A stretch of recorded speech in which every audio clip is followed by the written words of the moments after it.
Hello, and welcome to episode 18 of the Comedian's Tea Party with Deaves. In this episode, I have James Cranfield, or as I call him in the episode, Cranfield. He's a very good friend of mine. It's a really good chat. It's really interesting. He's the first non-comedian that I've had on, and it's just like he's just a really interesting man. He's a very intelligent guy. He's got a great deal of insight about animals and the like, as you will learn as you listen on. It is a long episode, so I won't hang around. I have edited out about half an hour of conversation, so it could have been longer. But it is a good chat. I couldn't take out more than I did. There's a section towards the end that sounds a bit weird, a little bit jumpy conversationally, but that is just because I had to chop out about 10 minutes of a potentially libelous conversation. So I thought that was best to avoid that. So yeah, I think it comes through just fine. I learned a new word. That word is lenticular. I can say it, even though I may not be able to during the episode. Now, I will say there were several points where I had to edit and try and control the volume of Cranfield's laugh because it's loud. If I missed any bits, I apologise. You're going to be deaf for those little bits, but hopefully not too bad. Hopefully you enjoy it. Also in the room with what is the most dangerous heater in the world. It is absolutely terrifying. Like I say, it's a long episode, so I won't hold you for longer. Enjoy. Why don't I get headphones? You don't need to hear anything. I'm not going to wear headphones. Oh, right, okay. No, I'm just wearing it to get the sound right. Just checking that it sounds okay. Yeah, my voice is fine. Your voice is like dark chocolate. Velvety. Velvet, exactly, velvet. Yeah, dark chocolate. Galaxy? I don't know. That's pretty smooth. Oh, yeah, it's a smooth chocolate. Well, so where is the kettle boiling? The kettle just boiled. Cool. Do you want to bring it in? Yeah, I mean, I've started. We've started recording, but we've started recording. Yeah, not necessarily. It's a shambolic start to every to every single episode. None of them really make sense. But yeah, this is basically the start. Hello and welcome to episode 18 of the Comedian's Tea Party with Deaves. With me, Deaves, and my guest this week is my good friend James Cranfield. Hello there. How are you doing? I'm so well. I'm so pleased we finally managed to be able to do this. I know. Been talking about it for a while. A good while. Yeah. Busy people. That's the trouble.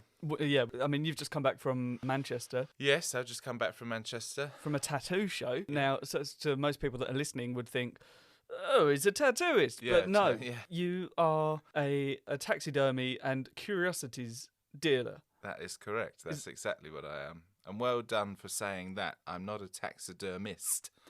Although I can do it. Yeah. I just now dealing. I've seen evidence of it. Yes. Yeah. Yeah. So yeah, I buy and sell anything from stuffed crows to raccoon penises to I don't believe I've seen that. Real human skulls, real human bones. You name it. If it's a natural history curiosity, I've either got it, want it, or have had it. Yeah. And so that goes hand in hand with the tattoo community. They seem to love it for reference for tattoos or decorating their studios. So I've been trading at all the best conventions in the UK for the last 7 years. Amazing. And I've just come back from my first one of the year, Tattoo Tea Party in Manchester, one of our favourites. Was a successful weekend, but didn't get back until late Monday, and so we are now sat here recording this podcast. I saw your journey back on Instagram. Oh yes, stopped off at a couple of places. Yeah, James. Sorry, I mean I always call you Cranfield, so I don't know. Call me Cranfield. That's fine. Yeah. So Cranfield is very interesting and worth a follow on Instagram. He regularly posts incredible and weird content, so it's worth following. We'll do plugs at the end anyway, sure. But at the taxidermist. Yes, at the taxidermist, all one word. Yeah, amazing. What's your favourite thing that you've sold recently? Sold? Oh, well. So first and foremost, I'm a collector. We're sat currently in my museum, which absolutely. Sorry, I forgot to mention which is at saturation. I mean, you can't move for stuff nowadays. Because I'm just not a tall man, and I struggle to not hit my head every time I come here. Yeah. And I see something new every single time. Like, I just saw what did you call it? Oh, it's a lenticular, which is lenticular. a picture that's got two images on it, and if you move from side to side, it will change. So you can find cheap lenticulars around Halloween. It'll be an old-fashioned picture of a woman. You move to one side, it looks like a ghost or a vampire. Absolutely. And then that is what I've got one of myself, which... did you get that made, or did you find it in a shop? Yeah, that would be weird, wouldn't it? If you're just, out decoration shopping. No, I had it made. It was, where was that? Oh, it was at the gift shop at the end of the Haunted Mansion ride in Walt Disney World. Oh, really? Oh, yeah, amazing. and that was a good few years ago. That I did that, and when I went back last year, it's not there anymore because I wanted an up-to-date one. Are you worried that it was never there at all? And you yeah, imagined maybe. it? Yeah. How peculiar. You've just made it. Yeah. But yeah, people think it's quite egotistical of myself to have a picture. But then worse than that is that head up there, which is my head made into a stag. I had to have a life cast done, and that's all made out of silicone. Yeah. So like from the eyes down, it looks like me, but it doesn't actually anymore because I've got a beard nowadays, and that. Anyway, that's quite egotistical. And what's even more egotistical is that I want a life-size oil painting of me done. Yeah, to hang in amongst my collection. Yeah, amazing. Yeah. So. Oh, interesting. One day. Nice. But hang on, we've skirted over the initial question, I interrupted which was you. what was the most interesting thing I've sold recently? Well, being a collector, I like all the best stuff, but obviously also being a dealer, and this is how I make my living, I have to let some things go. So I'm not sure. I sell all sorts of interesting things, but my favourite that I've sold recently. Oh, it's difficult. It's so difficult. It's more easy. It's a big question because over the weekend, I also sell giftware that is kind of natural history or tattoo themed. Yeah. So I sold loads of that, but I've got a number of taxidermists that I use for specimens, and some of them are really do exceptional work. And I sold some beautiful mounted crows and magpies and jays and a long-tailed glossy starling. That was probably the nicest thing that I've sold recently. Oh, okay. A long-tailed glossy starling. So it's this beautiful bird the size of an English starling, but as its name suggests, has got a really long tail, and it's like this vivid petrol blue-green. Wow. And I haven't got one of those in my collection, but I can't keep everything, so that's probably my favourite that I sold. What would you say? What have you sold that you regret the most? Oh, over the years, again, before this was my job, I was obviously just a collector, and I was either a university student or working in a jewellery shop or whatever I was doing. And particularly when I was a student, I needed to top up the money that I had, so I let some things go from my collection that I now regret. Oh, okay. I was only talking about it the other day, actually. I sold a genuine two-faced kitten as a wet specimen in a jar. Yeah. Yeah, and now that I'm into my freaks, I mean, I've got a two-headed pig, a six-legged pig, a two-headed snake.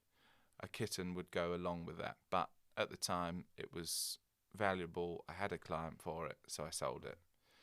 And other things, but life's too short for regrets. Yeah, absolutely. Just making room for more stuff.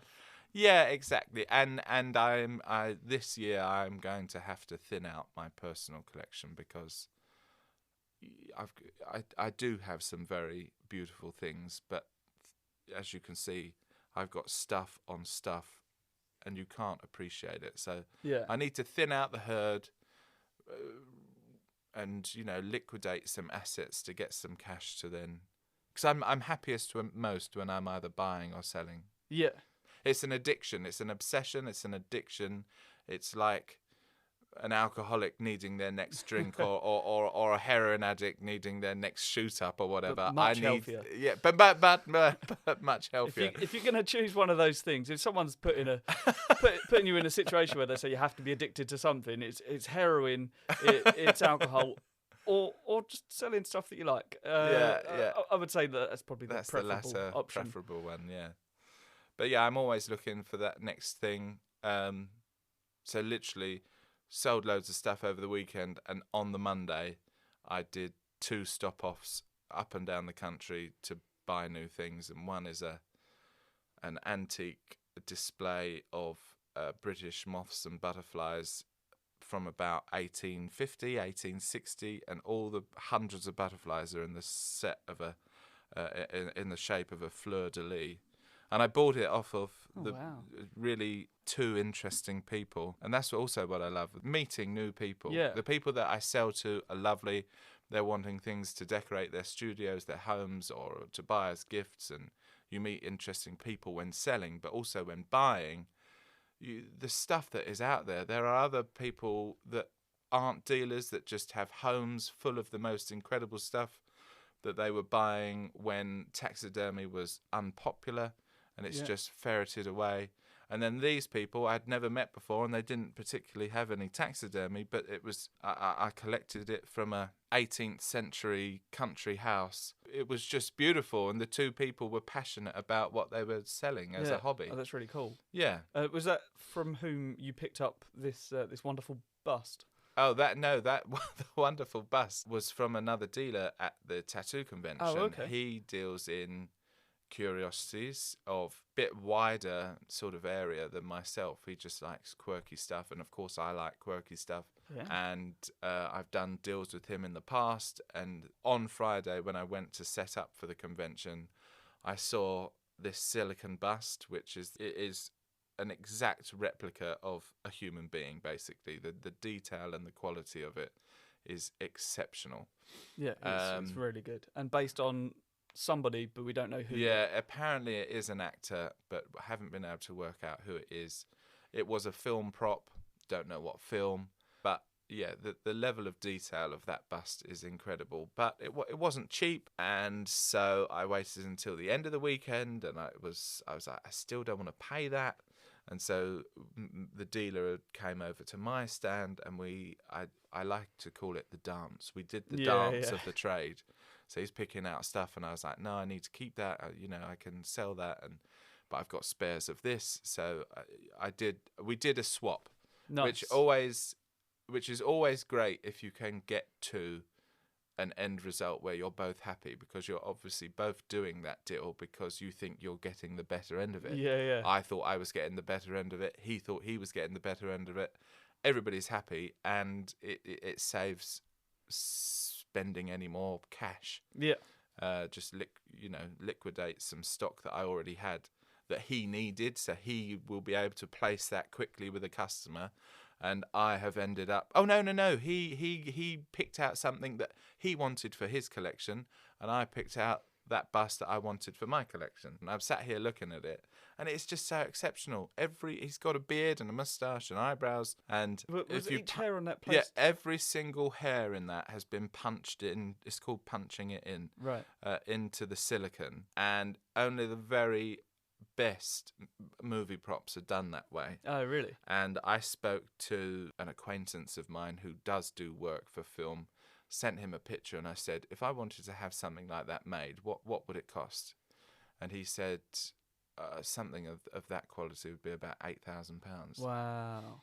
But of course, movies have got budgets for that. He's got a gash in the top of his head. Presumably some kind of horror movie. Yeah, a horror movie, or some action thriller where he's, chopped down with an axe in the back of the head, and it's easier to film a gash in the head on a fake head than it is to do on the actor. Yeah. So it's generally more acceptable. Yeah. But that's a bit out of left field for me, because it's not a piece of historic taxidermy, which is my number one passion. But I just like things that I like. Yeah. Absolutely. Yeah. And that's the best way, because you've got a lot of sort of movie props and things based on Well, that it's only over the last sort of I worked it out, 5 years. I met this guy called Neil, who is a phenomenal sculptor and airbrush artist. Oh, okay. And he gets these models in and hand airbrushes them to the finest level. Oh, wow. And each year I buy a couple of bits off of him, and they are generally from blockbuster films. I mean, just behind me to my right is a gremlin. I've got the head of the Pale Man from Pan's Labyrinth. Yeah, terrifying. Yeah, terrifying movie. And other bits and bobs, and I've just ordered 2 more from him. But it kind of all nestles into the aesthetic of what is a very curious room. Yeah, absolutely. It fulfills its name. Yeah, yeah, Cranfield's Curiosity Cabinet. I suppose that is quite apt. Yeah, absolutely. I mean, speaking of, because you're obviously saying about interesting clients and the like, you've met some reasonably famous.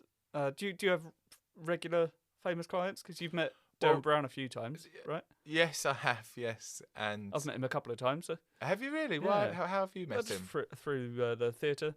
Oh, cool. Oh, okay. Yeah, cool. I was working on his nice shows, guy, isn't he? Lovely guy. Super Such a nice guy. For somebody who is, you often find, when you meet, in quotation marks, famous people, they can be maybe a bit up themselves. They think they're a bit better than you. Yeah. I've had that a couple of times. I'm obviously not going to name any names, but Darren Brown is self-made. He worked hard to be where he's at. He's absolutely number one, top of his game. But he came from humble beginnings, and he hasn't forgotten that. And so he genuinely is such a super nice guy. I've met him a number of times. He's been here to have takeaways with his crew when he's doing a local show. I've had dinner at his home. Really? He makes a phenomenal Tommy Margarita.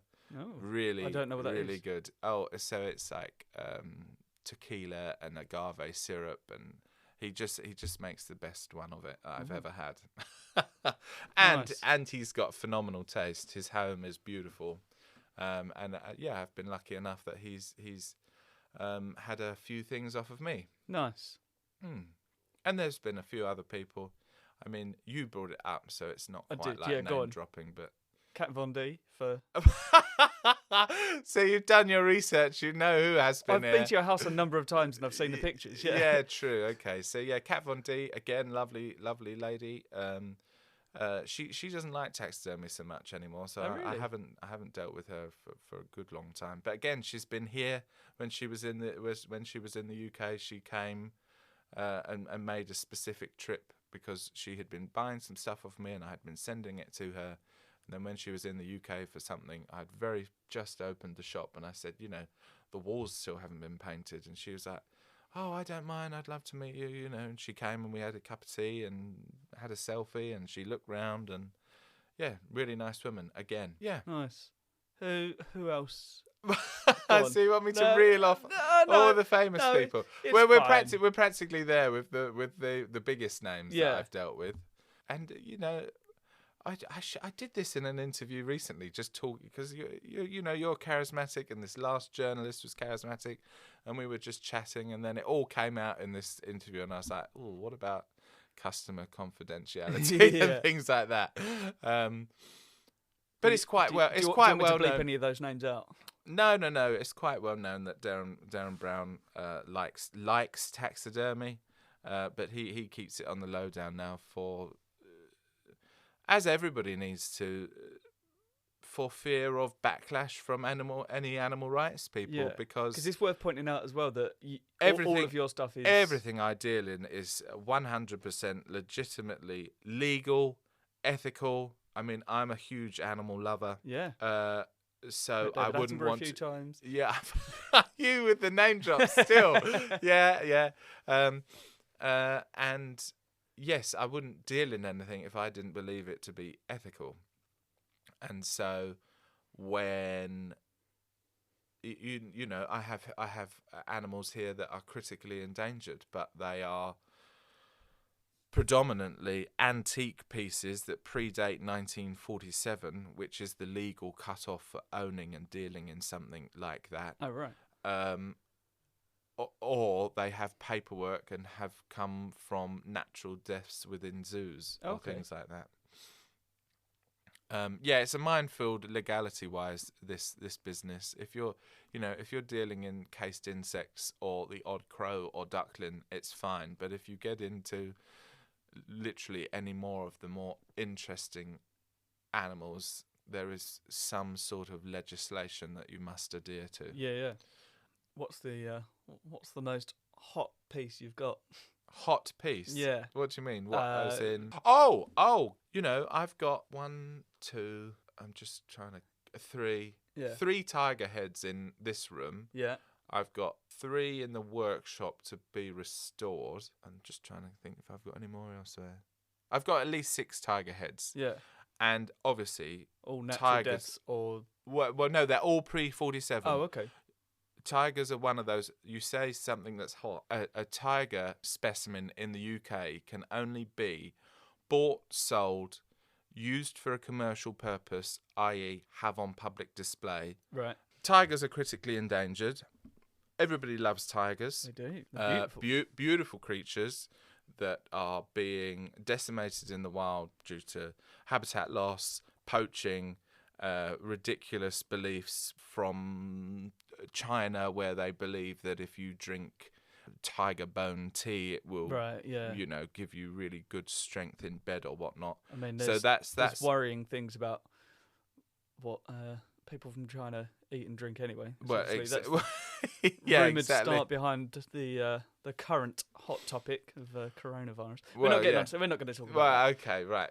So the tiger as a species, well, there's a number of subspecies, but the tiger overall is under huge constraints, so are heavily protected. Yeah. So in order to own, buy, sell, or use for a commercial purpose a tiger specimen, that specimen must have been created and mounted and have remained in the mounted state that it is in before 1947. So one of my favourite pieces in my collection is a tiger head called Rufus, who was mounted by the Van Ingen and Van Ingen taxidermy firm in Mysore, India, in around 1934. And other than some slight restoration to the ears, it has remained in that state since it was created in 1934. Wow. So and that's that one in the corner. That's that one in the corner, yeah. So that's the one. So that ticks all the boxes for it to be legal. But a few years ago, there was an issue with, because there's also loads of tigers in captivity. Right. And so, generally speaking, if you have the correct paperwork, you can have taxidermy pieces from zoo deaths. But in the UK, there is a total ban on any taxidermy specimens post 1947. Oh, really? Yeah, just because a case that came up a few years ago, the guy had paperwork for a tiger. He mounted that tiger in a leaping position. It's a phenomenal piece of taxidermy, and it was bought by and displayed by the fashionista Alexander McQueen. Right. When the authorities looked into it and all the paperwork was provided, it was shown that the paperwork was for, I can't remember the specifics, but a tiger with 13 stripes, and this mounted tiger was one with 12 stripes. Right. It was all traced back, and it turns out that there was a muck-up at the zoo, and the wrong paperwork was just sent with the wrong specimen. Because there are so many in captivity, and they die all the time. Right. And so the authorities then just said, it got into the media, there was a big furore about it, so they just went, right, we're not having any of this anymore. You can't do it in the UK. You can still buy a taxidermy tiger on the continent, France, Germany, Belgium, you name it, but you can't have it in the UK anymore. Yeah. Anyway, we're getting in. Yeah, we've gone very gone serious. hard on specifics here. This is also supposed to be the comedy podcast. What, Absolutely. What other a podcast where questions do you have, me? comedians, Right. I mean, you've got a bottle opener made of a camel's nutsack. Incorrect. No? I've got a bottle opener made of a kangaroo's nutsack. Oh, I'm sorry. Yes, yeah, again. It's a bit more light-hearted. Is it a bit more light-hearted? Poor kangaroo. Oh, yeah, no, that's... Hopping around without a ball sack. I wouldn't... What? But had the kangaroo not died? Yes, it had. Yeah. Sorry, I was just getting that image in your listeners' ears. Yeah. That is the thing with saying ideal in ethical pieces. Not everybody might agree with my particular personal views on the ethics behind certain specimens. So we're jovially talking about this bottle opener made out of the scrotal sack of a kangaroo. But yes, that kangaroo did die. It may have been a farmed kangaroo and the meat was being used. Right, okay. And that would be then considered a byproduct, which is sold as a tourist souvenir in Australia, and then the money from that goes to supporting wild kangaroos. Right, okay. Well, but also maybe not wild kangaroos, maybe something else, bushfires, koalas, whatever it is. Because in certain areas, kangaroos are a pest. They're just like a giant rabbit. Yeah. So their populations have to be controlled. Like in this country, crow populations have to be controlled. Deer's populations have to be controlled. And it's the same in all other parts of the world. Just because something is a beautiful creature that we may have in a zoo in this country doesn't mean in their country of origin that their population numbers or disease issues or whatever mean that they have to be culled as well. Right, okay. So, looking at Jeffrey over there, he is a phenomenal 8 foot tall head and neck of a beautiful giraffe. That is a culled specimen. Oh, really? Yeah. So I didn't realise that they were... Yeah. Oh, yeah. And that is only because he's an older individual. Right. So if you're going to have to thin out a herd because the populations are too big in a certain area, you're not going to kill the young. You're going to cull the weak, infirm, old. Okay. So that is a topic that some people don't like to discuss. But even me, as an animal lover, thinks, oh, that is sad. There's only an issue with the population numbers because the human population is too large. Right, yeah. So why are we controlling that animal species Hence to the a creation certain of number? coronavirus. No. Yeah. So I'm a little uneasy with the fact that beautiful creature has been culled, but it's only really a long-necked deer, and deer in this country are culled. Yeah. And his meat would have gone to local people, his skin would have been used, every part of him would have been used, and now he is here, and he gives joy to me personally and visitors and young children that come and visit that can't get that close to a giraffe generally in a zoo or watching it on a wildlife documentary will hopefully inspire the young people that come and visit to work with nature in the future. Yeah. Become a conservationist, become a vet, become a whatever. So that's also a huge part of my collection. I enjoy showing it of people young and old so that they can learn, I can educate. And that is one of the reasons I love taxidermy so much, is you can get close to that creature, you can learn from it. And indeed in museum collections, taxidermy is all we've got left of some certain species. Yeah. If we didn't have a mounted specimen of a passenger pigeon, we wouldn't have anything. That's now a species that is extinct. I don't. That's on my wish list. I don't know what that is. It's just a pigeon. Think of a pigeon. Yeah. It looks like a pigeon, but it's slightly larger, slightly different shaped, and slightly different plumage. Oh. But it was, at one point, the most abundant bird on the planet. Really? Yeah. So when it... and it's gone from that to extinct? Yeah. When it flew over certain towns or villages or whatever, their numbers were in such large quantities that it would black out the sky. Wow. Serious. Yeah. And then, but there would be passenger poo. Passenger poo. There would be There passenger would've been poo a lot of everywhere, All but there over would the be there would be passenger pigeon shooting parties, and thousands would be shot in a day whilst Wow. they flew overhead, and sounds then horrendous. horrific. And then at a certain point in the early 1900s, 1914, I think, the last one, Martha, in the Cincinnati Zoo, passed away. And then that was it. That species is extinct. Good grief. From being the most abundant to being wiped out.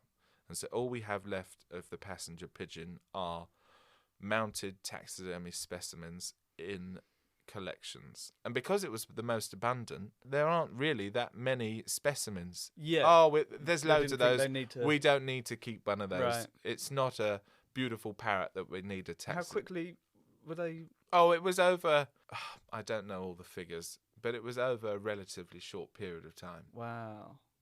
I want to say 100 years. I imagine as guns and that improved. Yeah, improved. If and- improved is and indeed the word we should be using.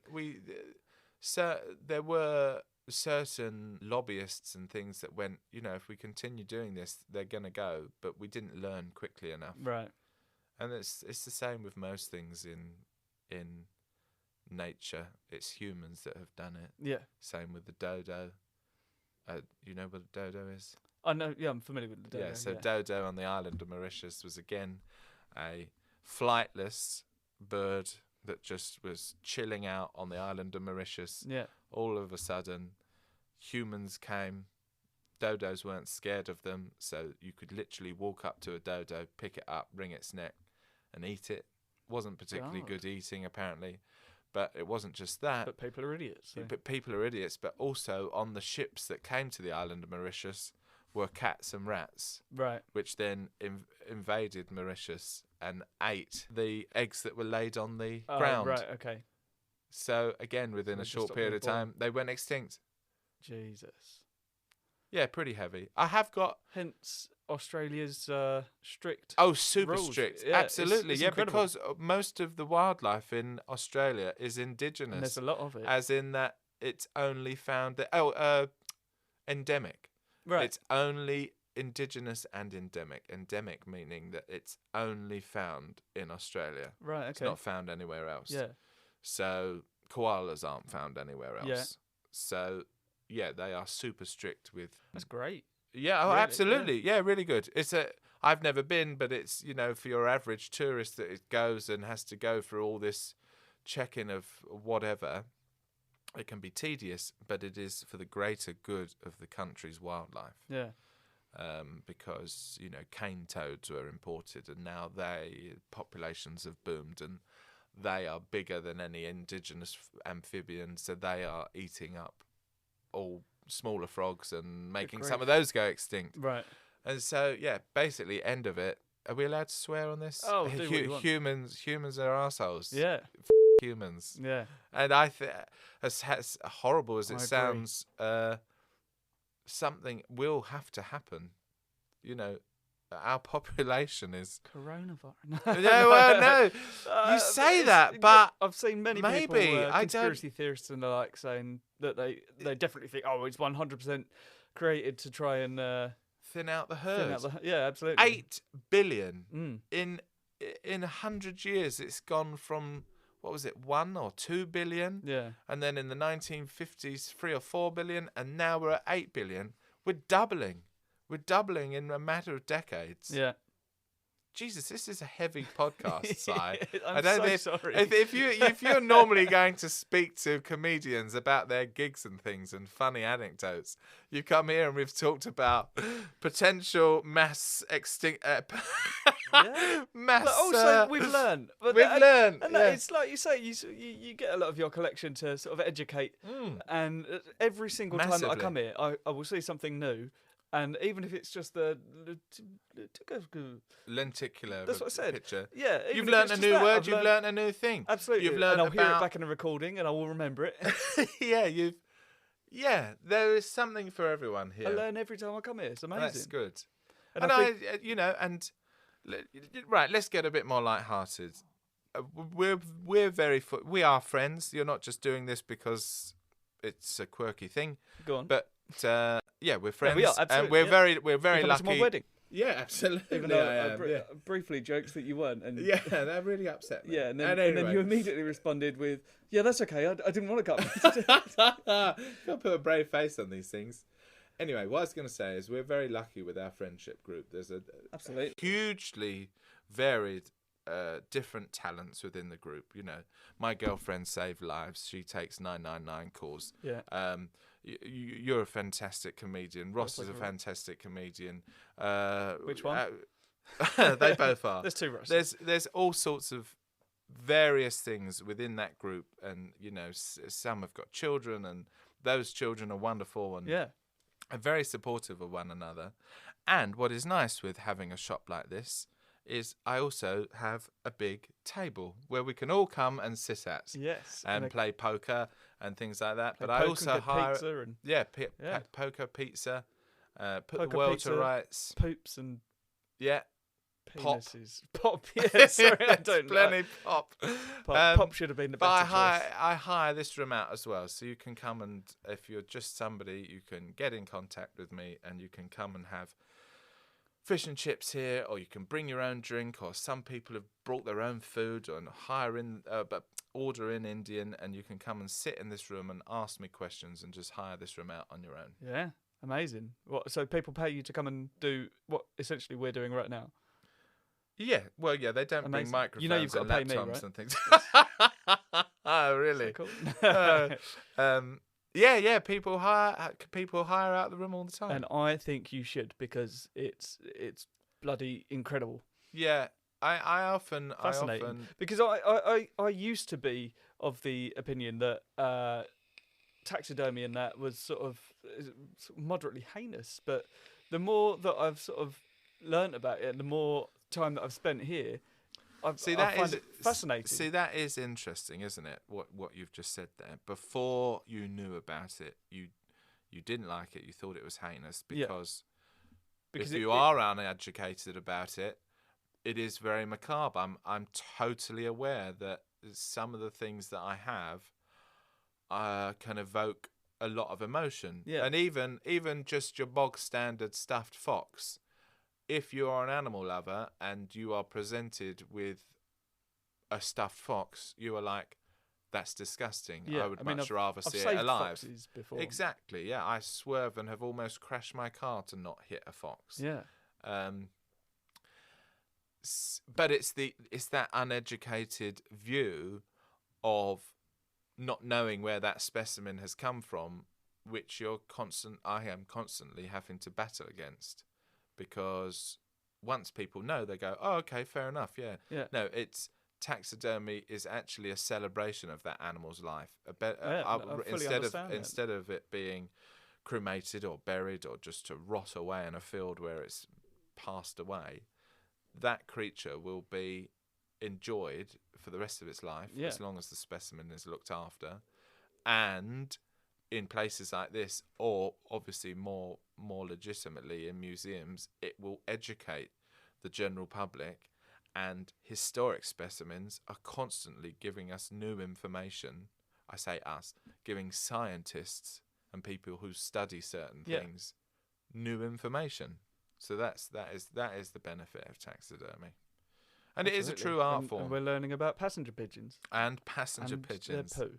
And their poo. I feel like this is a good time to reboil the kettle. I'll go and reboil the kettle. Which of these teas do you want to try first? Oh, right, okay. So I'll plug it for you. So we've got your massive box of teas, which I'm incredibly impressed by. Speaking of massive boxes of teas, did you see the picture of what got me? No, what's that? My fiancée. No. She bought me 1,100 bags of Smuggler's Brew tea. Is that your favourite? It is, yeah. Smuggler's Brew. Where is that? Where is one of the? I don't even know what Smuggler's Brew tastes like. Right. Well, next time you come to my house. Oh right, I'll have a cup of tea. Yeah, I've got a lot of them. So. Yeah. 1,100. Yeah. Wow. What does that look like? Sack about that. Really? Big. Yeah. Crikey. But it's pretty heavy. Wow. It's delicious. Well, my favourite is just Yorkshire. Yorkshire tea, nice and strong. Yeah, if you like Yorkshire tea, you'll like Smuggler's Brew because it's similar, but slightly nicer. Oh, right, okay. Yeah. Oh, well, maybe will convert me then. But anyway, from the problem is it's hard to get hold of outside of Cornwall. I see. Is that the issue? Yeah. That's why you've got me such a stockpiled huge it. bag, yeah. Right. Okay, well, I'll have to come to you if I fall in love with it. But out of your big box of tea, I have selected... It could be... Are you going to let me do this tea plug for you or what? I mean, would a tea dealer be a tealer? Tealer? I'm sorry, that wasn't worth interrupting you for. Carry on. Most things that you ever say are very rarely worth it, Si, but we let you get on with it. So, You're so kind. Out of the box of tea that you've brought, I have selected a Tea Pigs fruit and spice apple and cinnamon tea and a Twinings digest super blend spearmint apple and rooibos. Rhubarb, yeah. Rhubarb, okay. Rhubarb. With baobab. And the reason I selected that is because I have actually walked down the avenue of baobabs in Madagascar, and as it says on the side of this package, baobab is the fruit of the baobab tree, which is also known as the tree of life. It can live to up to 3,000 years old. Wow. And Did you see some of those? Yeah. So some of those trees along the Avenue de Baobab in Madagascar are suspected to be multiple thousands of years old. Wow. Yeah, that's and incredible. they're beautiful trees. They are like some sort of ethereal thing. It's like they're growing into the sky. Yeah. Fat, interesting, all massive, huge trunk, and then just branches at the top. Really stunning, and it's called the Avenue of Baobabs because they obviously weren't planted this way, but they perfectly go along a road a path, an avenue that has been used, but it looks like they've been planted. Oh, wow. So of all of the teas that Twinings have sent me, this is actually the last one that I am yet to try. Oh, well, I've picked a good one then. Yeah, absolutely. What I'm slightly concerned about with it being the digest one. Yeah, that will do that for a while until it fires up. For the listener, Cranfield just started a gas heater, and it just spat out a load of flames, which was quite alarming. Oh yeah, so that's what I was saying. Seriously, is that okay? Yeah, it's because the gas bottle is almost out, so it's just, yeah. It's terrifying. Well, it's better than the other day. I almost burnt the place down because I was so low of gas. I had an extension lead. It plugged into an extension lead, which I had plugged into a fan heater whilst I was working here, because I'm not allowed fan heaters here being used. Right. Okay. As part of my. Actually, cut all of this out. Yeah. Oh yeah. I'll cut anyway, the extension lead melted. Oh. Yeah, because I had all these things plugged into it. Oh dear. And so I had one that dropped down from the ceiling. Oh god, that does look bad. Anyway, it'll warm up in a second. So yeah, that's something else I need to sort out. There's always something to sort out here. Yeah, the large fire is... yeah, it's because it is on its way out. It'll be all right. Do you want more gas? Should we go get some more? So I'm excited, you know. Oh yeah, I'm excited. Anything to improve my digestion. Well, that's what I'm concerned about. Is if it helps our digestion too well, am I going to shit myself on the way home? Yeah, you are a little way from home, whereas I'm just down the road. I can clench as long as I get home quick, whereas you're like 20 minutes away. Yeah, it's not too bad, but it's not too bad, but that's a hell of a long clench if you need the loo. Yeah, I've got strong buttocks, so do you? That's good to know. Do you? So you're obviously a tea lover. Yeah, I do. Or was this just a USP for a podcast? No. You gotta be a tea lover. I really like tea. I drink a lot of Okay. tea, but I'd never really ventured into Anything other than like sort of anything Right, beyond okay. your standard tea. Like I'd only ever Oh really yeah, had. okay. I love a cup of tea, but what I just think we'll see what I make of these two. But I Yeah. just think if you're gonna have a cup of tea, have a cup of tea. What there's so You're many. not a fan of a. I think it's a bit. What word should I use to not offend people? You want to say Ponzi? I can see. I do want to say poncy, yeah. Or wanky. You know, but then again, I did buy some chamomile tea recently, and that with a spoonful of honey in is sublime. Yeah, delicious. So, I had a little while ago with John Oakes, another of our friends. He introduced me to, and I say he introduced me to it.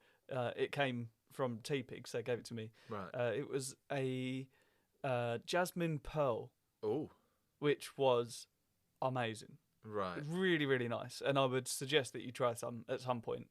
It's really, really tasty. Okay. Yeah. Okay. It's all I can say for it. It's extremely tasty. Just Very good. it's beautiful as well because the pearls, as they are, because they're little jasmine flowers that open okay. up, and as it gets wet, they open up Right. like little buds sort of open out, and Is that not just aesthetically pleasing, or can you actually taste it? you can't taste it open up. That's just it where it gets wet, but you can. But it's obviously letting something out. I would think so. Yeah, I'd assume Right. so. But it's delicious. Really, Okay, really nice. okay. I need to have some more, but I can't find any anywhere. So, Tea Pigs, if you're listening, and I think that you should, send me some more jasmine pearl tea, please. Is that definitely not going to explode? Because It's definitely not. It's going now. That's just the cold metal expanding because of the part heat. of me hopes Honestly, that the this microphones is- pick that up. This because is this dangerous gas heater is Yeah. what my insurance say that is the only thing I can use. Can you believe that? Something that goes with flames yeah, and something that clangs and literally bangs spits out Yeah. fire. is what is literally specified on my insurance. Good grief. So you appeared on the Improvathon special. I did. Yeah. I did. So yeah, I thought we were going to have to get to, considering this is a comedy podcast. I thought we were we'll going to talk have about to your foray into comedy for yeah. sure. So, yes. How long have you been in improv? Oh, well, that's what I was trying to work out earlier before you arrived. So I've obviously always loved comedy. Yeah. I'm sure everybody says this on your podcast, but you know, the class clown. All I like to do is make people laugh, make people smile. And even now, as an adult, I am still a bit of a child, and even in very serious situations or sad situations, I resort to humour. Yeah, because which is it quite alleviates- standard response, I think. Really, it's Yeah. not that. But not everybody can do it. Yeah, not is everybody can do it well. Yeah. So, not suggesting that I do it well, but It's fine. I am. yeah, okay. So I love comedy, going right back to Chaplin, Laurel and Hardy, and up till Present day. present day. But alternative. There's a problem. Please try again. What the hell was that? My phone. Is your phone tried to call Oh, there's a someone? problem. Oh, it's never ever said that. That's weird. Yeah, really weird. I thought there was a man under your table. There's a problem. There's a problem. Yeah. You need to let me out. It's Johnny. It's the new bust. He's come to life. Oh, is his name I've Johnny? called him Johnny after the dealer that I got him off of, Oh, okay. until I find out who he actually is. Yeah. Yes, so alternative comedy. Some of my favourite is Rick Mao and Adrian Edmondson as Bottom. Yeah. Matt Berry as Toast of London. I love Matt Berry. Oh, he's phenomenal. Will Ferrell, Steve Carell, all of that. Anyway, I'm just reeling off People you've heard of. good comedy Yeah. people. And so years ago, my first getting into comedy and I've only ever done improvised comedy, not stand-up. Yeah, well, I was Stand-up gonna is ask a about that. totally different kettle of fish, and I know you do that, and I know all of our friends do that, and they've got their material, but you have to prepare it, you have to learn it, you have to stick with it. Not everyone does that. Well, no, yeah, maybe, yeah, that is true.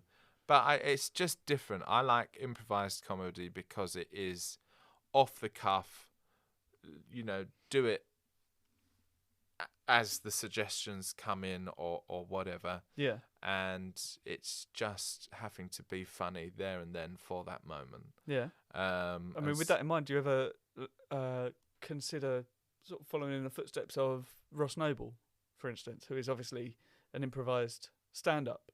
Oh, is he? Have you never seen Ross Noble? The name rings a bell, but I feel as if Blowing I my mind. haven't really. Yeah, Geordie man, like sort of curly black hair. Oh yeah, of course, Yeah. of course I do. Oh, Yeah. so yeah, but they're ramblings of a madman, which are brilliant, which are brilliant, and of surely course, but that's falls into your wheelhouse. for sure. Yeah, I see what you're saying, but that is. So what do you term his sort of comedy? Improvised stand-up. Yeah, I'd guess so. One man Like improvised. he does work really. He does have like bits that he goes to, but they're Of like course. jumping off points. But Of then course. generally, I will reference Comedian's Comedian podcast with Right. Stuart Goldsmith, previous guest. Oh, cool, right? who Yeah. He had Ross Noble on, and Ross was saying that that's just how he thought it was done. Like he didn't realise that sort of people wrote stuff, so he just sort of went out and like made stuff up. But when he's doing his tour shows, I think he has like sort of he's got a ideas. backbone of a He's set, got surely. something sort Yeah. of, but he has like he tends to start the show with a line that he'll come up with the night before. Right. So there'll be something that he'll say during the show the night before and then that'll be as a what sort he of jumps off. springboard. Yeah. And then Oh, that just turns interesting. into, but it just becomes a stream of consciousness. He's just extremely good at it. Yeah. Oh, yeah. Phenomenal. Yeah. Phenomenally good. Yeah. I'm not very good with remembering names, but as soon as you described him, of course, I've seen him. Yeah. I don't know. I'm It's going to that see him in a couple of months, and I sent him a message and asked him if he wants to come on a podcast, and he hasn't replied. Oh well, I'm Which sure is he's a busy gutting. person. Oh, and well, I he should will think so. do it. Yeah. Yeah. Once he's heard you've done it, he'll be like, "Oh, Well, I'm in." absolutely. You'll have people beating down your door Yeah. to do this now that I've been on it, obviously. So yeah, a good number of years ago now, I want to say at least 10, if not more, me and Luke Mason, Lee Terrell, Ross Bishop, Ali James, John Oakes started Los Desperados, Yep. which was improvised comedy. The first group in Southend. Oh, okay. This was before Laughter Academy Yeah. and all that sort of thing. Which is where Lee Terrell teaches. Lee Terrell and improvised John comedy. Oakes teaches And John Oakes, of course, yeah. improvised comedy now. And it was fun because there was nothing else. It wasn't particularly professional, but we did do some great shows up at the Alex and at the college and things like that. I mean, as long as you're having fun, that's and that shows through, and that Yeah. means the audience is enjoying it. Yeah, if there's absolutely. good rapport between the players, so that is why I only ever did it to spend time with my friends. Oh, Whereas everybody else wanted to do that. yeah. So you never So it particularly had the progressed. desire to perform, but everyone else was doing it, and you like. I comedy. enjoyed doing it. Yeah. I enjoyed doing it. You're and very of good at it. course, thank you very much. And and when people were that you hadn't met before, you go to the bar, get a drink, and people are buying you a drink and going, "Oh my God, you're hilarious!" Yeah. What a fantastic feeling Yeah. that is. So I'm told. Yeah. And so yeah, I really did enjoy it. But we were all younger. We all had less responsibilities, and it was just a different time. And then as time passes, you become busier. I've had my shop 6 years, but that takes up most of my time. Yeah. And then the different groups change and newer people come on board, and So now all I do is once a year, Ali James still invites me to do the improvathon. Yeah. Which I thoroughly enjoy. It's a thriving scene now. Yeah, it is a thriving scene, and it's a real honour to, despite me not having my foot in comedy at all throughout the rest of the year, it's an honour that I'm still Except for just being a continuously funny man. Thank you very much. To be asked to not only do it, but to do the whole 24 hours. Yeah. And I enjoy it immensely. As I say, I just love to make people laugh, which I don't think, if you don't know me, I am a pretty sour-faced, resting bitch-faced sort of person. If I'm walking along the street, I look miserable. But, I'm just one of the jolliest people I know. Because we're friends and we have that connection beforehand. So when I see you, I'm my normal self, but I'm actually quite a shy, not shy, but reserved person unless I know you. So, and if I'm just going about my daily business, walking down the high street, I mean, I'm a bald, bearded, beefy man walking along. And I'm not walking along with a great big smile on my face. I'm just walking along doing my own thing. And so I look, I've been told, intimidating. And in groups of people, of new people, it gets back to me that, such and such isn't sure about you because you're quite standoffish. I'm quite a standoffish person unless I know you. I've been told. Yeah, I think before we got to know each other, I found you a little bit intimidating, but it didn't take long to sort of break that down. No, of course, and that's what I mean. Yeah, and so I think it will come to a shock with a lot of people, new listeners or whatever, or followers maybe, that they obviously only follow me because of the curiosities that I sell. Yeah. They will find it peculiar that I like to muck about on stage doing improvised comedy, being a fool. Yeah. And I'm quite good at it. Yeah. And We all like to blow our own horn. No, And every year I do the improvathon, I go, I really would like to get back into it. And Laughter Academy is superb for that, for new people wanting to do it. Yeah, really good for that. Yeah, if you're interested and you want to do it, then look into the Laughter Academy in Southend because it's great fun. And they do workshops elsewhere now as well, don't they?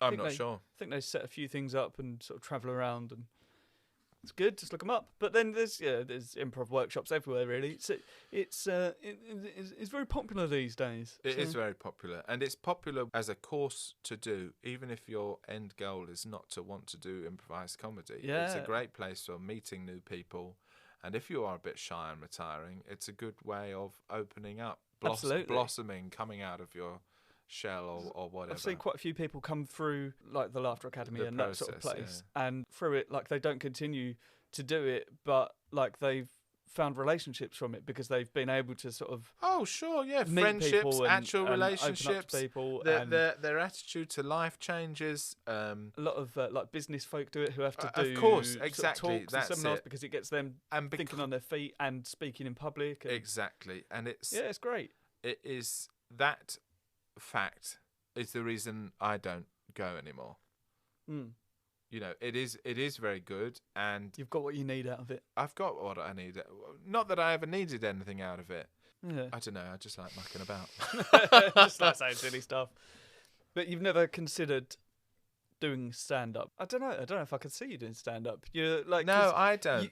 You become characters. So yeah, when you're doing improv, you fall into wild characters very well. I've got my loud, either posh person or camp person or just generally loud, because I'm quite loud. You are a loud man. I'm a loud man, and so my I do somewhat pigeonhole myself into those passenger characters, pigeonhole but yourself. It works. Yeah, passenger pigeonhole myself into those, and if it was something that I wanted to get back into, doing another course and relearning those to not pigeonhole myself and to express a wider range is something that I should do if I wanted to, but it's not something I want to do anymore. Yeah. Apart from once a year at the Improvathon. Yeah, that's it. Or to help, which is an incredible. It's so much fun. Yeah, Ali James is a master behind that, and the whole team behind it, and whoever she gets to do it are always good, and it's always different, and it is a joy. Yeah. Oh, I almost totally forgot. The improvised pantos that they do as well. Yeah. I did the first one of that ever as well. Yeah. You've done some since, haven't you, as well? No, I haven't. Have you not? I only ever did that one. I've been invited to them as well, but it's just always time constraints. Yeah. It's obviously around Christmas, and that is when I'm busiest doing We're busy for my then. business. Yeah. But just even doing this podcast makes me want to do, because we're talking about all the good times of improv that we've had, makes me want to do some again.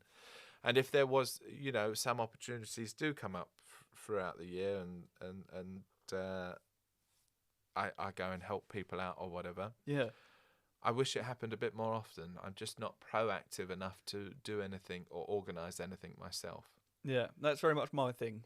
I'm happy. I think we're to drop into it. Exactly, we're similar I can't people in commit that to respect. doing it. Yeah. No, I'm happy to slip in when I can, Yeah. and as are you.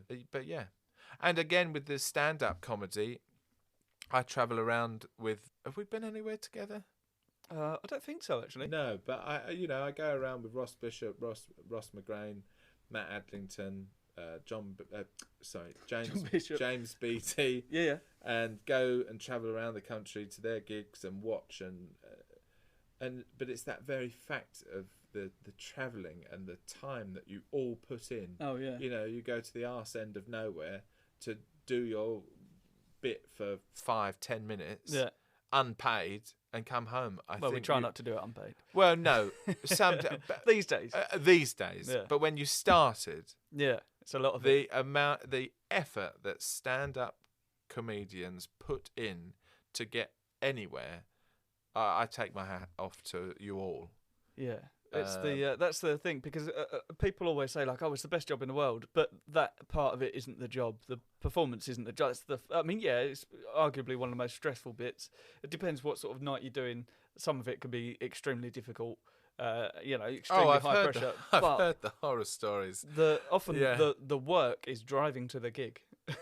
Yeah, and it can be hours. You put the miles in, all of you. Yeah. And it's simply have to reach this level of mediocrity. I'm very good. Please book me for your gigs. I'm very funny. You are very funny, and honestly, you're not just very funny. You're very clever. You're still one of my favourites. Is your children's literature? Oh, thank you. Piece. Yeah. I think that's so clever, and how you remember and have obviously you must have pre-thought up all of these responses that could possibly be thrown out to you. Many of them. Yeah. You might get 80%. A curve. Yeah, exactly. But that's a huge amount to remember.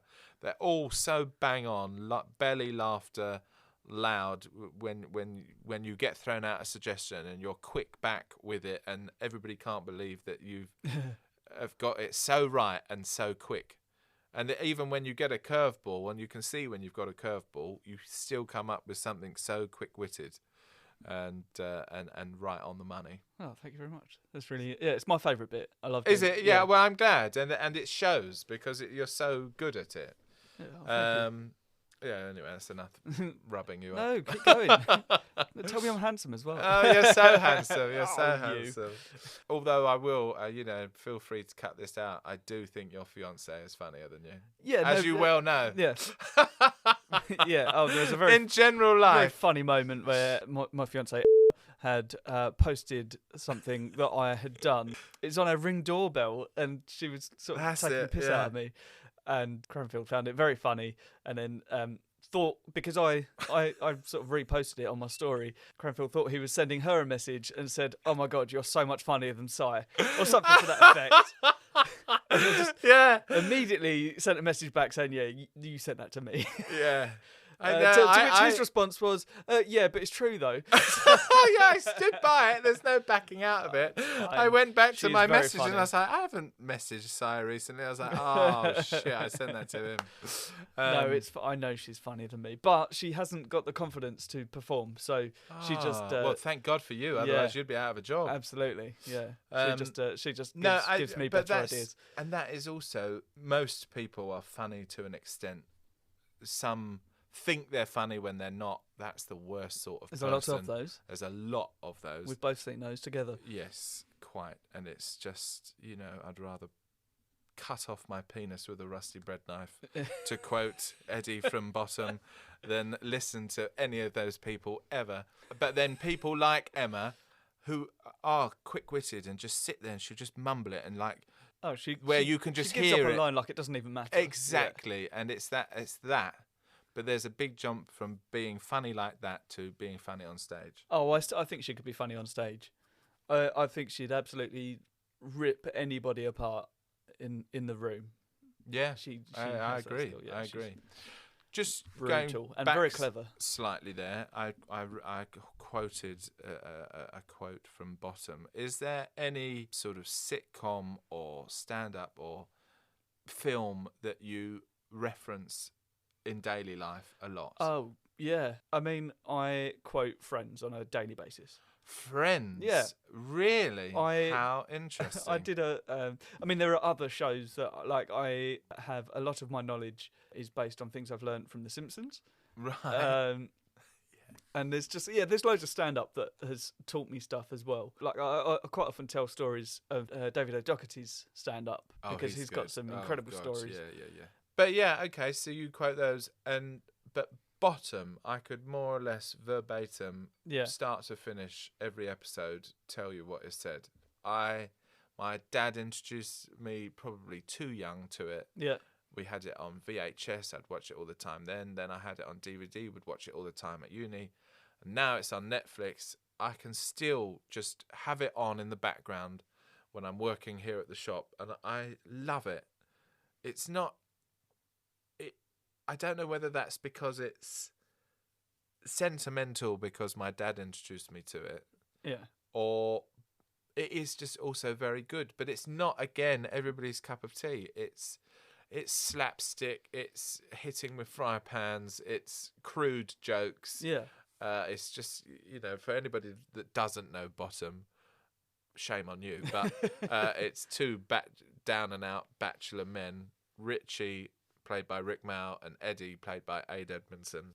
And it's so ridiculous, but it's just also so very good. Yeah. And I quote it every day, particularly with my family, because my sister and dad are obviously massive fans. Yeah. But in recent years, it's been Toast. Yeah. Toast Amazing. Of London is just so quotable and so funny, and it's the obscurity of it that I like as well. Almost on a daily basis. My hearing, I think I'm falling apart. My hearing isn't good anymore. My sight isn't good anymore. I'm only 32, for God's sake. So I can't really hear people on the phone very well. And so every time Francesca goes, "Can you hear me?" I go, yes, I can hear you, Clem Fandango. So, yeah, that's almost a daily thing. So, yeah. Yeah. That was a question for you, and I just thought it was it's great. Yeah, it's just so you could talk about yourself. No, I love Toast London. Like I say, I absolutely love Matt Berry. Yeah, okay, that's an interesting point. What do you make of social media? Do you think it's good, bad, ugly, indifferent? Can be good, can be very bad. The thing is, like, it's essential for a lot of sort of comedy and stuff like that because, of course, for promotion and sort of anything like that. The world in which we live is just social media orientated, but I think it causes so many problems as well. The thing is, where a lot of people, people often say that you only ever see the light side of people's lives and the sort of the positive things because, if you're posting the negative things all the time, I will unfollow you because it's dull. You don't want to see it, do you? Like you never want to see the bad news. Obviously, you've got to see the bad news occasionally, but you only ever see the positive things that people post about themselves. understandable. That's no, but that is it, isn't it? Everybody But- out there. I'm not. This is a bit wider than just talking about. I use social media for my business. You use it for your comedy. It is a very useful tool for me selling things for you, getting gigs for you, putting out yourself out there as a comedian. But then, you go to all the Instagram models and things like that are posting their wonderful lives and body shaming and body dysmorphia and the filters that people use. And like you say, people only post their amazing life, but really, is it that good? And well, that's the thing. It's but just a everybody totally else that sees obscured it, view of the world. But everybody else that sees it, and like kind of, you'll see people promoting their friends like comedy and stuff like that, and you just see a lot of sort of particular people being elevated sort of to this point, but they're not actually. That's just what we're seeing. But like, I think it's bad for many people's mental health. Obviously, it's great to promote everyone else, but when you're a person seeing it, going, "Oh, but I'm not." Yes, I'm not exactly. getting it. Yeah, that's the point that I'm makes me saying. feel bad. Well, why hasn't my post got that many likes? Yeah. Why? And that is my point. Is that it is a double-edged sword. Very much so. However, what also does exist is there's quite often movements. Like, there's a lot of stuff on Instagram at the minute, and I'd say arguably that is my favourite platform.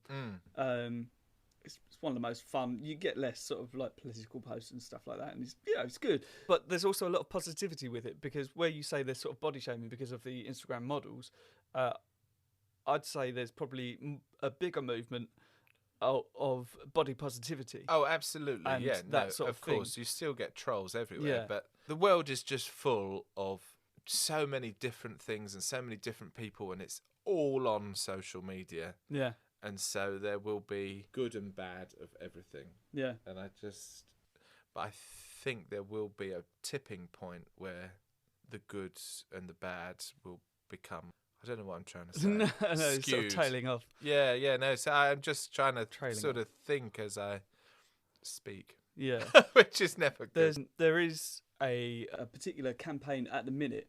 There's a thing, and I can't remember what the link is, but I'll put it in the description of the podcast. Thank you. There's a boy who he basically started an Instagram page where he'd just post photos of books that he liked, and it's just this young boy, and he just really liked books.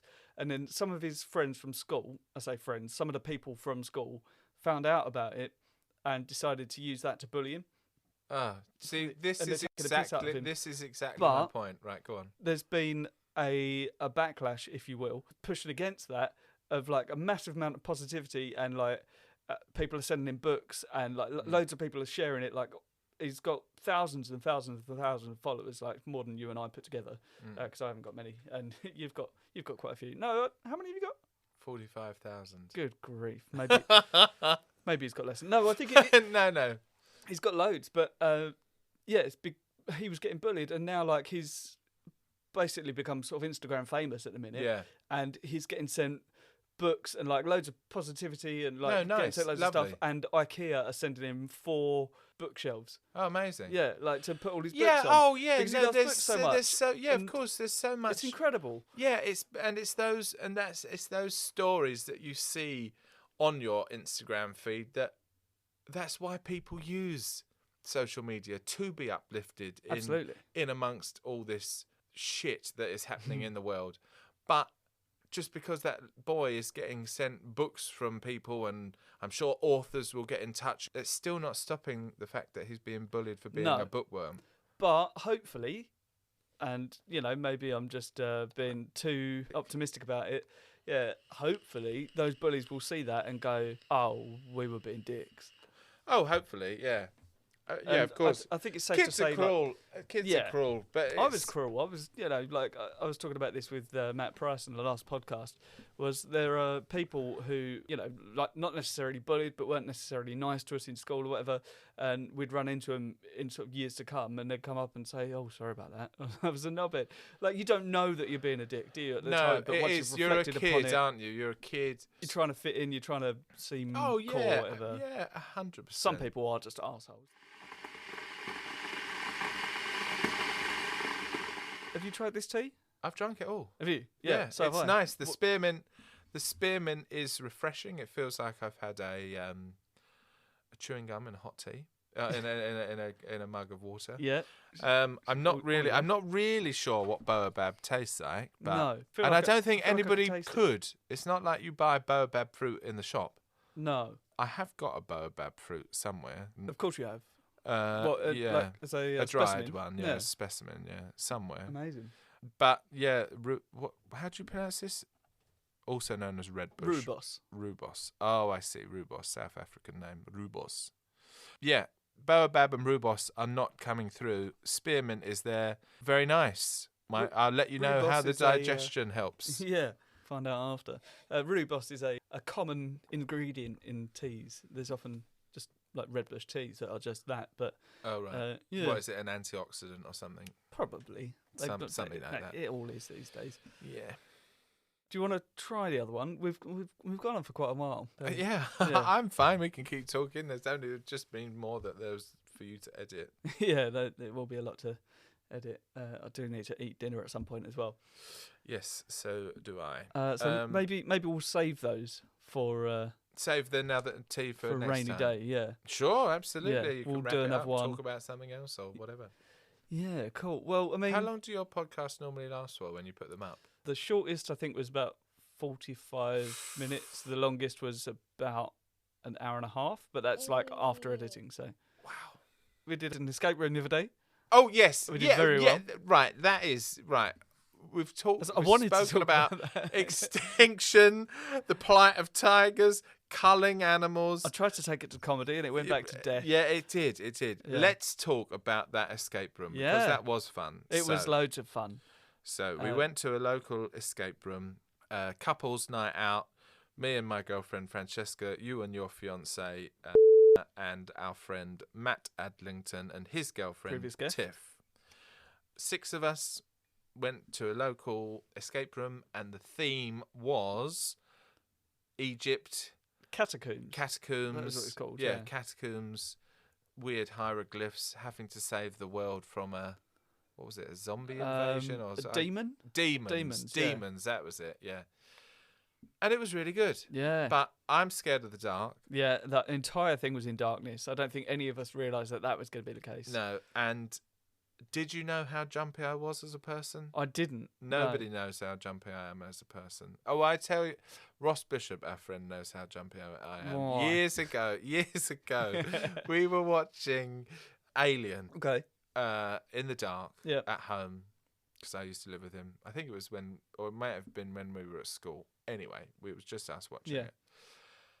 And he had seen it before and I hadn't. And in the scene, they're going through the air ducts. Yeah. And the See the lighter xenomorph? light or what not. Yeah. Yeah. And all of a sudden, this thing comes out in perfect synchronization as when the guy, or is it Sigourney Weaver, turns and this alien head is lit up.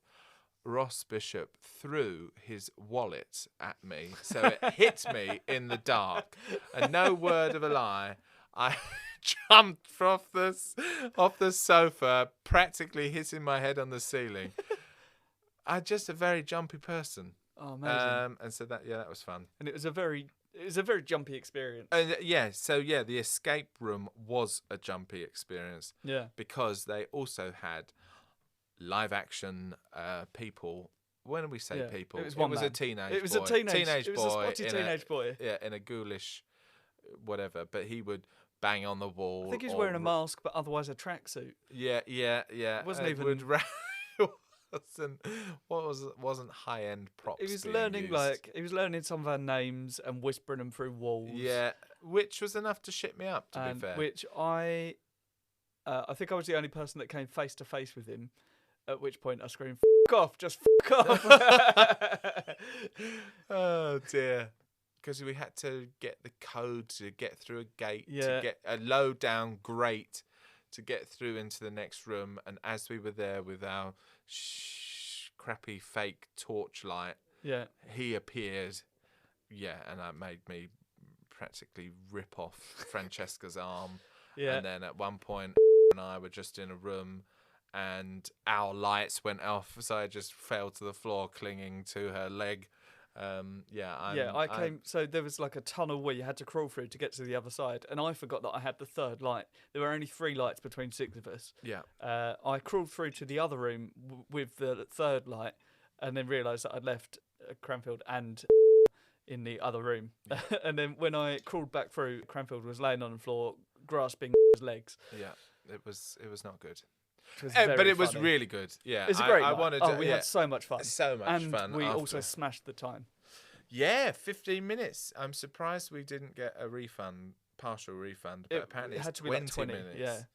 So we will remember that. We But could that have one had easily never have been done done, that so- if we had just cut out all my jumping and hysteria. I did point out afterwards that if we'd forgotten the fact that it was in the dark, we could have got through that in about 30 minutes, 25 minutes, something like that. Yeah, easy. We would have, that wouldn't have taken long at all. But it was it's good. There was laser beams. it's and so easy to get codes into your own cracked, and yeah, of course. Yeah, That's all the dark is. That's my Yeah. only. absolutely. I have no other fears. But well, I say no other fears. It's the unknown of the dark. Yeah, You know. And it's only that unknown. You're only against your own head, like you just said. If you can't see, I'm fine if I can see. But if you're anywhere dark, walking through the woods, or in the dark, or get caught in the dark, or Yeah.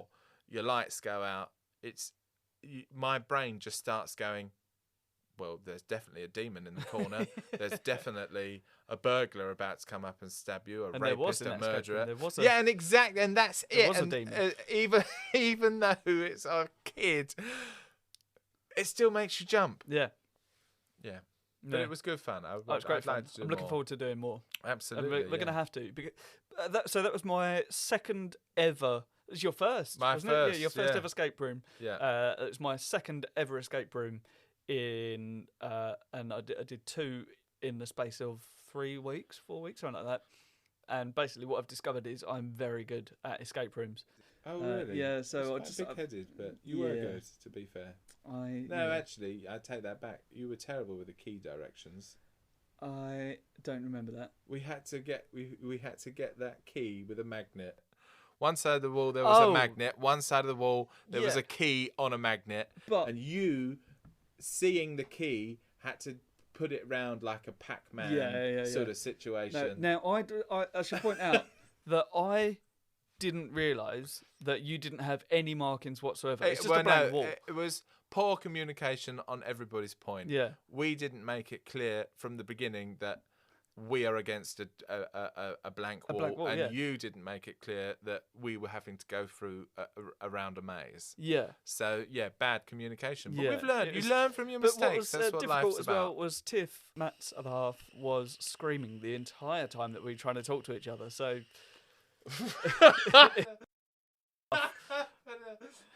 And so was I. So which direction does Yeah. it go?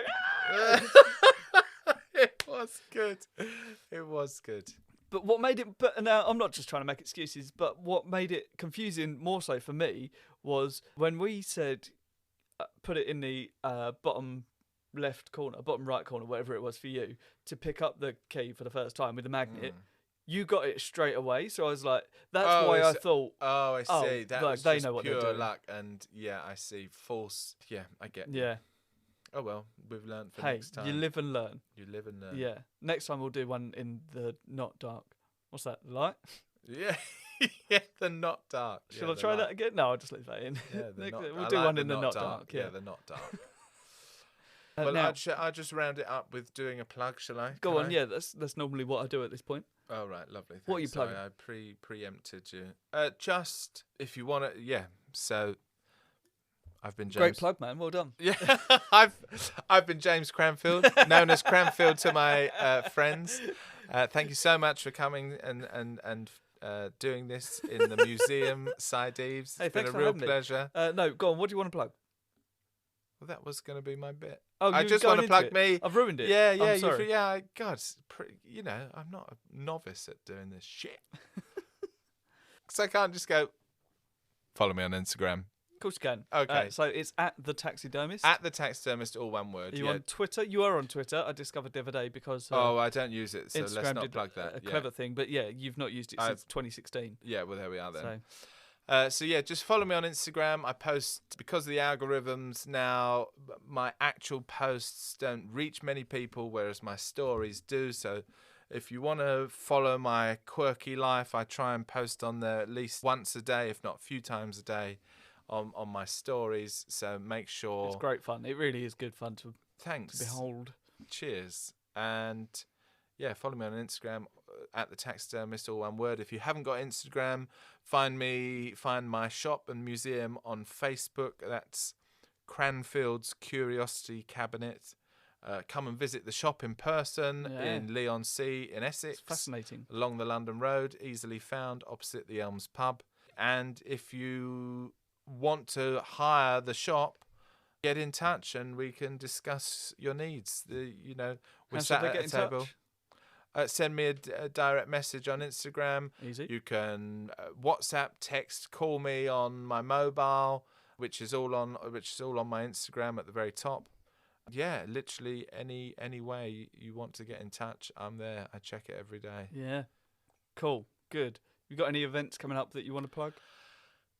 There's a couple of interesting things that I will be doing at the shop. More details to be revealed, so nothing's planned, but hopefully going to be getting some really interesting alive animals here at the shop. Oh, is for that related some to the thing that you did a little experiences. while ago? Yes. The interesting bird. Yeah, the interesting bird. Hopefully that will be coming back. Just need to get some dates in the diary, so I'll be promoting that on Instagram. They're going to be one-on-one experiences. I say one-on-one. A small group of people in my museum, me present, able to ask questions, and then a good friend of mine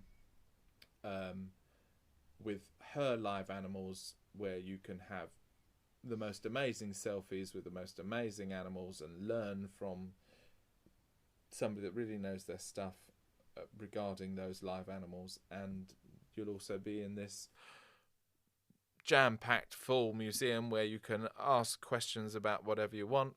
Yeah, all sorts of things in the fire. And then my next event for trading at will be the Big North Tattoo Show up in Newcastle at the end of next month, April. But in between then, the shop is going to be open. Come and just have a peruse around. Treat yourself to a little something. Yeah, amazing. And there's a lot of little somethings you could. I mean, I don't know how many times I've been here now, but literally every time I come here, I see something new, and that's not necessarily something that wasn't here before. That is. Oh, yeah, like exactly. But there's like always lactating picture. Lactating. Imagine if you could get a picture that lactated. Oh, that'd be weird. Oh, especially if it was of me. Wow. Oh yeah. What is it Oh, called? that's a next level of porn, though, isn't it? Getting a jazz mag. Oh no, let's stop this whole line of Milk it. process. Oh, Yeah. oh, what if it Gross. only didn't? No, Yeah, sorry, I was let's leave thinking it of there. other fluids. What's Yeah, it- there what's it there called? is literally lenticular. Lenticular. That's There is always new stuff because I'm constantly buying stock for the shop. I'm constantly adding to my personal collection. But even if I haven't bought something for a few days or a week and you've been before, like Sire said, there will be something new that you've noticed. I rearrange stuff sometimes. Yeah, and stuff even that if I moved. haven't rearranged stuff, you will just go, oh, was that there before? Like the kangaroo, the amount of people that miss Mr. Kangaroo here, full mount kangaroo at eye height, people just don't see him. yeah. He's like the invisible kangaroo. Yeah. But And there's sure stuff enough. on the ceiling. Stuff on the ceiling, stuff hanging down, stuff S- being some of added the- to the shelves all the time. Stuff on shelves. One of the most creepy things I've ever seen is that doll with the teeth that go all the way around its face, and a sphincter for an eye.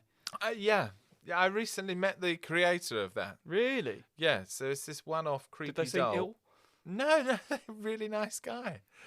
He made them a few years ago, a series of a few of them, and yeah, it was nice to finally meet him. But other than that, I did create a curious story behind it.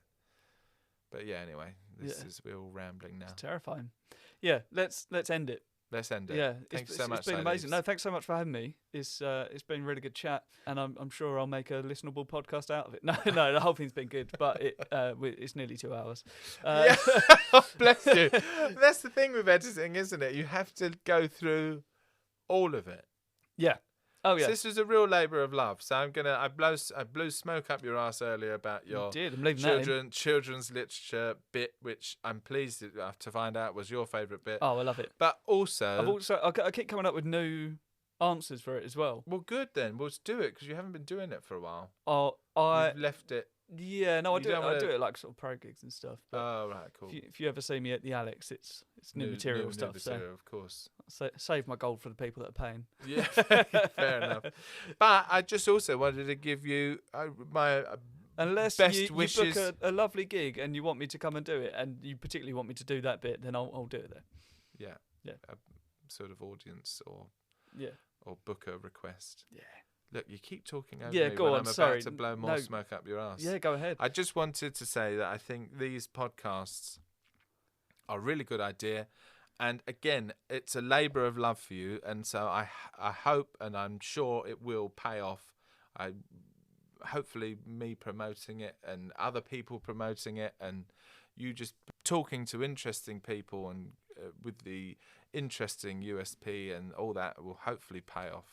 Because it is a labour of love. You've come and it is very professional. I'm sat in front of brand new microphone. You've got a laptop going, a huge soundboard or whatever it is in a bag. It took you like half an hour to set it up. And you travel the country doing it as well. So I really hope that it does thanks, man. kick off. And you are good. I was only joking earlier about you saying being a shit interviewer. It's fine. I'm somewhat out of your normal scope of people that you talk to. Yeah, but that's why I'm doing it. I just like to talk to interesting people and drink interesting tea. So yes, and that was one interesting. of the most interesting people I know. Oh, that's very sweet. Thank you very much. And you'll have to come back soon because I definitely want to try this apple and cinnamon. Yeah, absolutely. Let's do another one and only talk about light-hearted subjects. That's a good idea. Pinky promise. Really a great idea. Let's do it. Actually, there we are. We're actually pinky promising. There we are.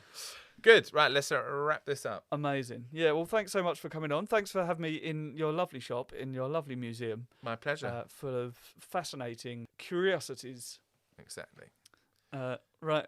Over and out. Thanks again. Cheers. Thanks for listening, everybody. I love you. Bye. Bye. Yeah, I always leave a little bit of a... It gets awkward. It's an awkward... Yeah, it's hard to finish it off. So that was Cranfield. I hope you enjoy it. It was brilliant. I really enjoyed editing it and listening to it back. And yeah, it's just really good fun. The boy that I mentioned, his Instagram account was Cowl's Book Account. So go and give that a follow. He's got 150,000 followers. So obviously needs more. Whilst you're on Instagram, go and follow at tpartypod because I don't have 150,000 followers, but do go and follow Cranfield at the taxidermist. Now, we are in the midst of the coronavirus lockdown. It's early days and it's wild times to be alive. And while we're recording that, like none of it even seems serious, and it's all escalated quite a lot in the last few days, so we don't really know what's going on with it. What I will say is I very much suspect that I'm going to have a lot of time on my hands fairly soon, so I'm probably just going to start recording some of these episodes and just churning them out, just me drinking a little tea on my own. Yeah, so I'll just be bringing you entertainment and keeping myself entertained and try and keep myself out of hair, because otherwise I'm worried that she may hit me. So I don't currently have any more podcasts pre-recorded. If I can find anyone to record with remotely, I'm going to try and do that. If there's anyone who doesn't look like they're ill, I might try and record with them as well. However, in the meantime, like I say, I may just record some myself, put them out there, see what happens for everybody's enjoyment. And in the meantime, just be safe, wash your hands, look after each other, help your neighbours. And if you can, do anything you can to share any creative person's work online, because that is, it's good for everyone else's entertainment, and it's good for that artist because they're currently not working. So, do what you can for them, and they'll really appreciate that. Thanks for listening. I'll see you soon. Cheers. Bye.